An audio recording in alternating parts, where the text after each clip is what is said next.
Bismillahirrahmanirrahim. Kata ya Rasulullah, ayu sadaqati a'zam ajran. Wahai Rasul Muhammad SAW, sedekah yang paling besar pahalanya, yang paling agung itu yang seperti apa?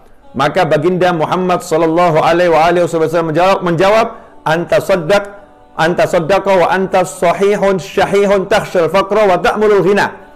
Kamu bersedekah dalam keadaan kamu sehat, syahih, dan kamu sangat membutuhkan harta tersebut. Kamu berat untuk mengeluarkannya, takhshal faqra, dan kamu khawatir akan jatuh miskin. Artinya orang ini dalam keadaan ekonomi yang pas-pasan, ya punyanya ya itu saja, sehingga berat untuk mengeluarkannya.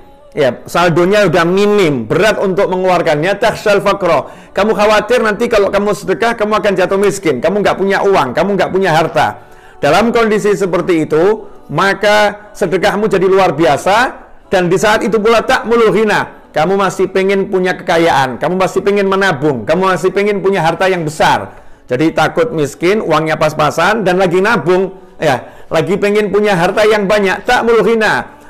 Punya cita-cita jadi orang yang kaya dengan hartanya itu, sehingga berat dia mengeluarkan uangnya nih, berat ya, berat mengeluarkan uangnya. Yang seperti itu kata Nabi Muhammad SAW, itu adalah sedekah yang terbaik. Wala tumhilu hatta idza balagatil hulqum. Ya, dan jangan pernah kamu tunda sedekah hingga datangnya ajal, sampai di kerongkongan ini, nyawa sudah sampai di kerongkongan, baru kamu berkata qulta li fulan kadza wa li fulan kadza. Tolong hartaku untuk fulan bagi sekian, untuk fulan bagi sekian. Waqad kana li fulan. Padahal fulan itu sudah punya jatahnya sendiri. Ya, padahal itu harta yang disedekahkan sebetulnya itu milik fulan itu sendiri. Yaitu harta milik warisnya ya, milik yang diberi sedekah itu sendiri. Ikhwani rahimakumullah. Karena itu ya sangat salah. Ya sangat salah kalau kita menunda sedekah. Sedekah ini jangan ditunda. Jadi segera dikeluarkan. Pernah seorang ulama lagi mandi di kamar mandi, kemudian dia teriak di kamar mandi, manggil istrinya dengan suara keras, tolong serahkan itu kepada fulan, serahkan itu pada fulan. Lagi di kamar mandi ini. Maka setelah keluar dari kamar mandi dan harta yang ingin disedekahkan udah diserahkan, istrinya nanya, kenapa kamu tidak tunda sampai kamu keluar dari kamar mandi? Ya, kemudian kamu ngomong baik-baik, tidak teriak-teriak, ngomong dengan saya dengan suara yang wajar saja, nggak harus teriak dari kamar mandi gitu. Padahal di kamar mandi makruh untuk berbicara dan lain sebagainya, kecuali untuk hal-hal yang memang dzaruri.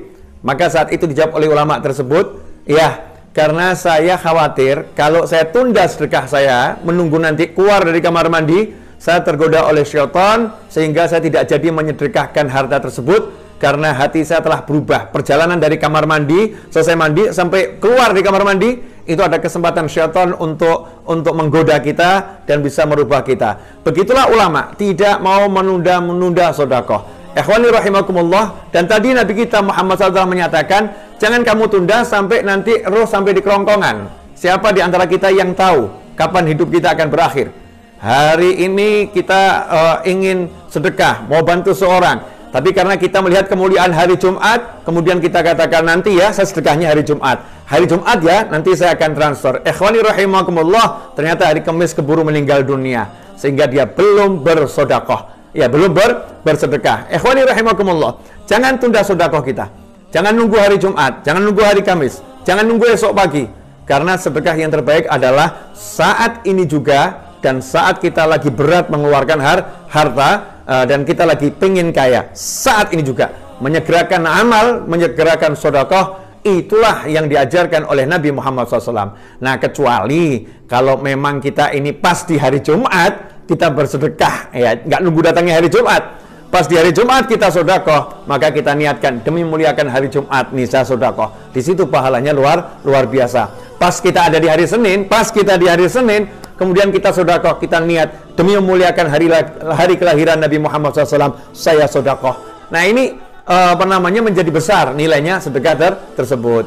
Jazakumullah khairan. Mudah-mudahan yang sedikit ini memotivasi kita semua untuk menyegerakan sedekah dan tidak menunda-nunda sedekah kita kepada saudara kita. Dan satu hal yang penting, jangan pernah merasa kamu telah berbuat baik kepada orang yang kamu sedekahi.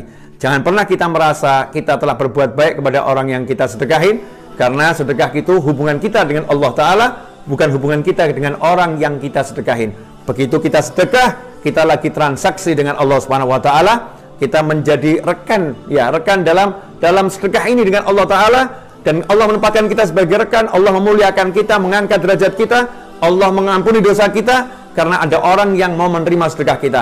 Justru seharusnya kita berterima kasih kepada orang-orang yang sudah membukakan pintu untuk menerima sedekah kita semua. Jazakumullah khairan. Terima kasih. Mudah-mudahan berkah dan manfaat.